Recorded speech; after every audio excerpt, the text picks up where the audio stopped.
याचिकेच्या माध्यमातून राजकारण करू नका. चित्रा वाघ यांना न्यायालयाचे खडे बोल. पंतप्रधान आवास योजनेत अनुदान मंजुरीसाठी 50,000ची लाच घेणाऱ्या तिघांना पकडले.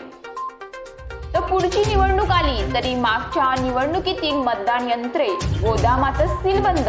मावळ मतदारसंघातील स्थिती. युनूस यांचा आज शपथविधी. बांगलादेशमध्ये हंगामी सरकार, हिंसाचारापासून दूर राहण्याचे आव्हान.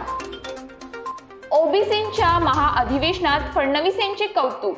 वक्त्यांकडून विविध योजनांचा उल्लेख. मुंबई गोवा अंतर अवघ्या 6 तासात पूर्ण होणार. कोकणात जाण्यासाठी तयार होतोय आणखी एक महामार्ग.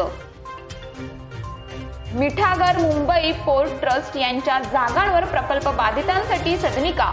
महाराष्ट्र सरकारचा मोठा निर्णय. जो नेता भुजबळांना घेऊन प्रचाराला जाईल त्याला विधानसभा निवडणुकीत पाडा. मनोज जरांगेंचा हल्लाबोल. दाट धुक्याने केला घात. तोरणमाळ धबधबा फिरायला गेलेला तरुण 1500 फूट खोल दरीत कोसळला. मुख्यमंत्री एकनाथ शिंदेंच्या शिलेदाराला काँग्रेसच्या महिलेचे आव्हान. बुलढाणा विधानसभा मतदारसंघात वातावरण तापलं.